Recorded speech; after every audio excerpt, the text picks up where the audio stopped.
Guys, good morning to all of you. मैं चंदन कुमार, आपका अपना चैनल ट्रस्ट स्टडी पॉइंट पर तहे दिल से स्वागत है। तो हाँ मेरे साथियों, जैसा कि मैंने आपको पिछले वीडियो में बायोलॉजी पार्ट 2 लेकर के आए थे, तो आज उसी कड़ी को आगे हम लोग बढ़ाते हुए बायोलॉजी पार्ट 3 पढ़ेंगे और कार्बोहाइड्रेट को बहुत ही अच्छे तरीका से समझने का प्रयास करेंगे। जैसा कि मैंने बताया था कि कार्बोहाइड्रेट संतुलित आहार का एक प्रमुख अवयव है, तो उसी को बारे में आज हम लोग स्टडी करेंगे। तो बिना वक्त गवाए हुए आए हम लोग क्लास शुरू करते हैं। कार्बोहाइड्रेट है ना,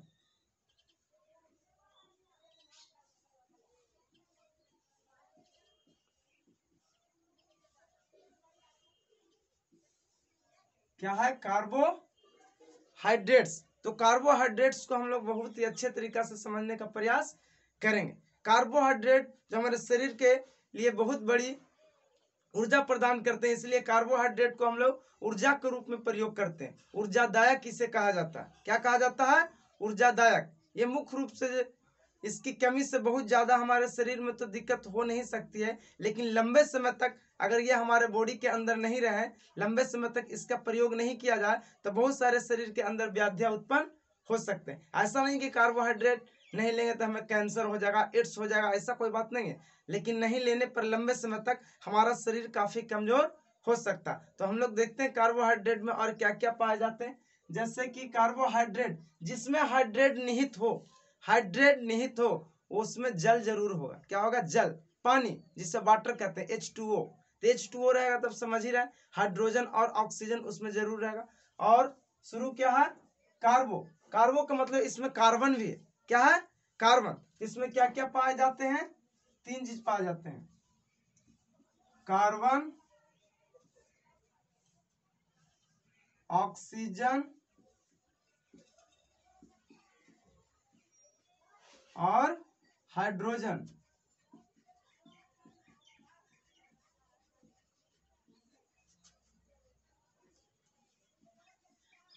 कार्बन, ऑक्सीजन और हाइड्रोजन, है ना। कितने पाए जाते हैं? कार्बोहाइड्रेट में 3 अवयव पाए जाते हैं, कार्बन, ऑक्सीजन, हाइड्रोजन। यानी कार्बन, ऑक्सीजन और हाइड्रोजन से मिल करके कार्बोहाइड्रेट जो भोजन का अवयव है वो बने होते हैं। इसमें ऑक्सीजन और हाइड्रोजन का मात्रा या हाइड्रोजन और ऑक्सीजन का अनुपात रेशियो वही रहता है जो जल में होता है। किसमें होता है? जल में। जल में जिस प्रकार से हाइड्रोजन और ऑक्सीजन का अनुपात होता है, ठीक जस्ट लाइक उसी अनुपात में क्या रहता है? कार्बोहाइड्रेट में ऑक्सीजन और हाइड्रोजन का अनुपात होता है, मात्रा होता है। तो ये मुख्य रूप से जो हमारा कार्बोहाइड्रेट है, ये हमारा इसका मुख्य स्रोत क्या है? मुख्य स्रोत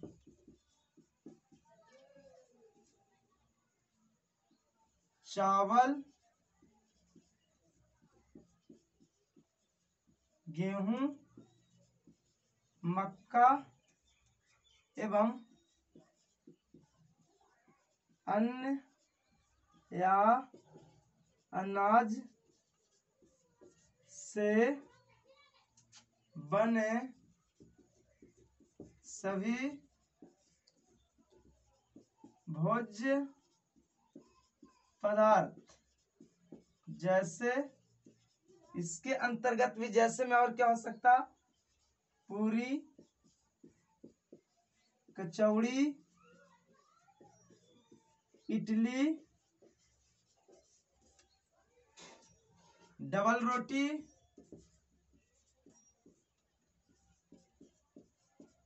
ये सभी क्या है? इसका एग्जांपल है, मुख्य स्रोत है कार्बोहाइड्रेट का, है ना। इन सभी अवयवों में, इन सभी खाद्य पदार्थों में कार्बोहाइड्रेट मुख्य रूप से पाए जाते हैं, जिन्हें खाने के बाद हमें कार्बोहाइड्रेट प्राप्त होता है। तो क्या है? मुख्य स्रोत चावल है, गेहूं है, मक्का। चावल, गेहूं, मक्का, है ना। और इससे जितने भी भोज्य पदार्थ बनाए जाते हैं जिसे हम लोग खाते हैं, जैसे पूड़ी, कचौड़ी, इडली, डबल रोटी, ये सारे क्या है, इसमें मुख्य रूप से कार्बोहाइड्रेट की प्रधानता होती है। किसकी प्रधानता होती है? कार्बोहाइड्रेट का। चिलगम के ऊपर भी कार्बोहाइड्रेट का परत जमा होता है। च्युइंगम जो हम लोग खाते हैं, च्युइंगम के ऊपर कार्बोहाइड्रेट का एक मोटी परत रहती है, जिससे खाने से खिलाड़ियों को डायरेक्ट एनर्जी मिलता है। इसीलिए खिलाड़ी क्या करते हैं? च्युइंगम का प्रयोग करते हैं, है ना। इसे अब हम लोग, आप लोग स्क्रीनशॉट ले लीजिए, इसके बाद बताते हैं।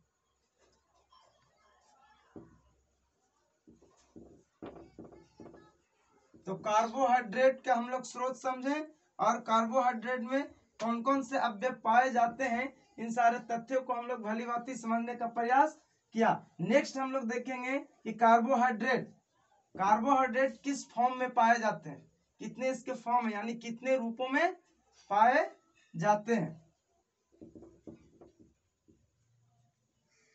तो कार्बोहाइड्रेट मुख्य रूप से हमें 3 रूपों में पाए जाते हैं। कितने रूपों में? 3 रूपों में। फर्स्ट है आपका सेलुलोस। क्या है? सेलुलोस। सेकंड आपका है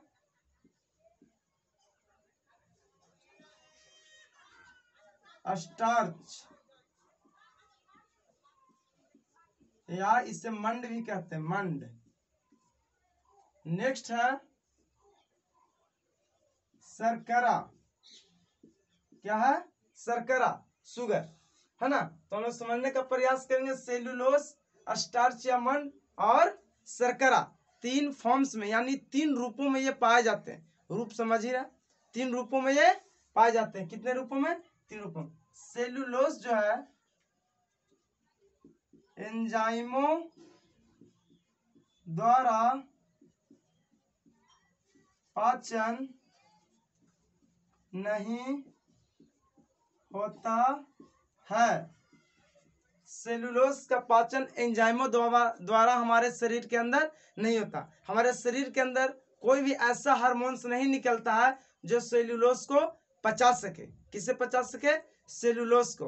तो सेलुलोस जो पेड़ पौधे, रेशेदार फल, सब्जियां इत्यादि में पाए जाते हैं, है ना। रेशेदार सब्जियां, फल, सलाद वगैरह वगैरह चीजों में क्या पाए जाते हैं? सेलुलोस, है ना। सेलुलोस को हम लोग और भी पढ़ेंगे। वनस्पति विज्ञान के अंतर्गत कोशिका, वनस्पतियों का कोशिका, तो उसमें पढ़ेंगे कोशिका भित्ति। कोशिका भित्ति में सेलुलोस कोशिका भित्ति के रूप में पाया जाता है, जिसे हम लोग ग्रहण करते हैं। तो हम लोग कोशिका चैप्टर में इसे भली भांति समझने का प्रयास करेंगे। कोशिका भित्ति में, है ना, जिससे सेल वॉल कहते हैं इंग्लिश में। ये जो हमारे शरीर में रुक्षांश के रूप में रहता है। किसके रूप में रहता है? रुक्षांश के रूप में।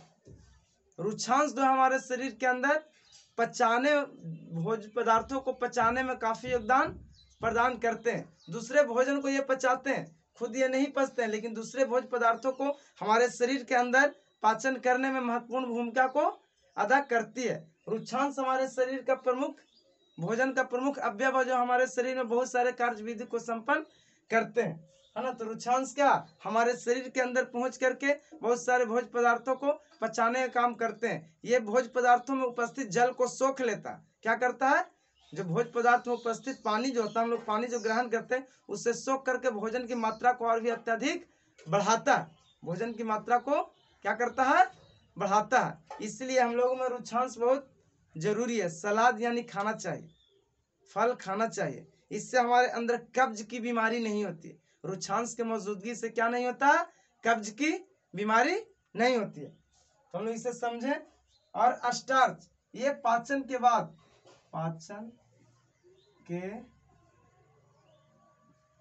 फलस्वरूप,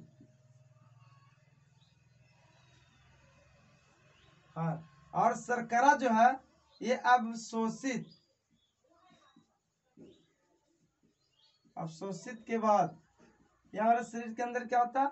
अवशोषित। इसके बाद दोनों मिलकर के शर्करा ही बनता है। क्या बनता है? शर्करा, शुगर। क्या बनता है? जो स्टार्च या मंड है, पाचन के फलस्वरूप शर्करा में परिवर्तित होता है और शर्करा जो है अवशोषित के बाद शर्करा में ही परिवर्तित होता है, यानी दोनों फॉर्म्स कहाँ करके मिलते हैं, शर्करा अर्थात शुगर का निर्माण होता है। अब देखिए शर्करा जो है ये दो भागों में डिवाइड होता है, ये परिवर्तित होकर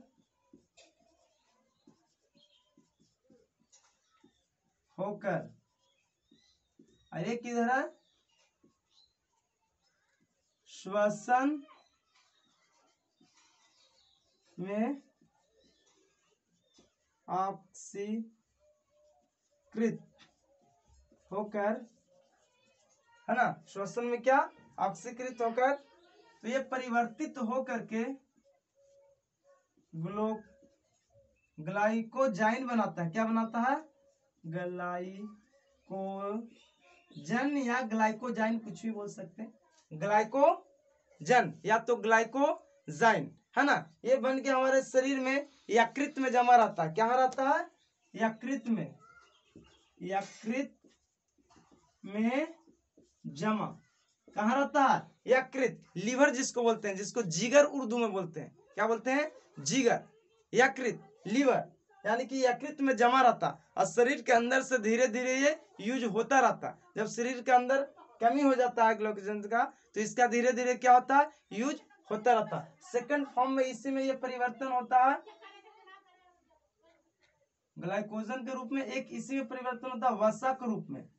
क्या होता है, एक ग्लाइकोजन और एक वसा परिवर्तित होकर क्या होता है, वसा। वसा जो हमारे शरीर में विभिन्न भागों में वसा के रूप में जमा रहता है, वसा के रूप में जमा, शरीर के विभिन्न भागों में वसा के रूप में ये वसा जमा रहता है ना। नेक्स्ट श्वसन के बाद क्या होता है, इसी से हमें ऊर्जा मिलता है। क्या मिलता है, ऊर्जा, क्या मिलता है, यही हम लोगों को ऊर्जा प्रदान करता है। कौन, श्वसन के बाद क्या मिलता है, शर्करा श्वसन के बाद क्या होता है, ऊर्जा हमें मुक्त करती है। आप इसका स्क्रीनशॉट ले लीजिए, वसा के रूप में जमा रहता है।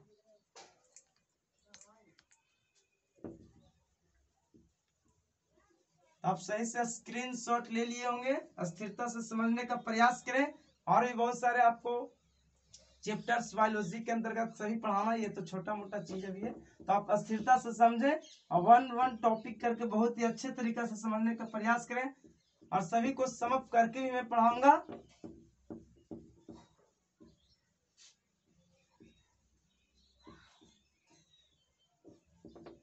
तो कार्बोहाइड्रेट का फॉर्म्स हम लोग समझ लिए, इसका स्रोत समझ लिए।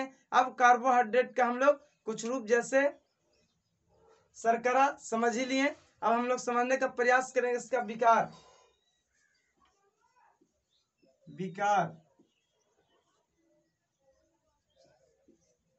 है ना, कि कार्बोहाइड्रेट से क्या होता, इसका कार्य भी समझ लेंगे इसी में, function of the carbohydrate in body, या तो विकार समझ लेते हैं।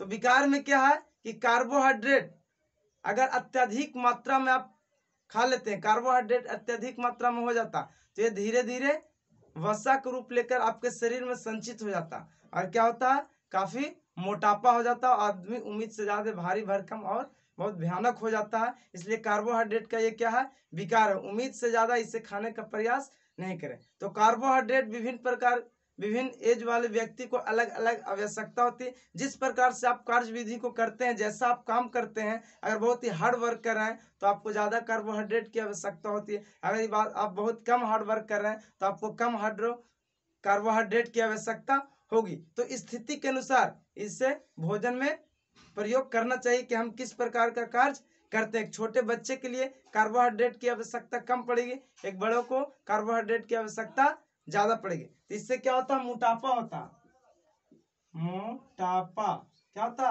मोटापा। ये हमें क्या देता है, ऊष्मा प्रदान करता है और शरीर को एनर्जेटिक बनाता है। कौन, कार्बोहाइड्रेट। और ज्यादा खा लेने से क्या होता, मोटापा जैसे बीमारी हो सकता। आपको पता होगा कि 1 ग्राम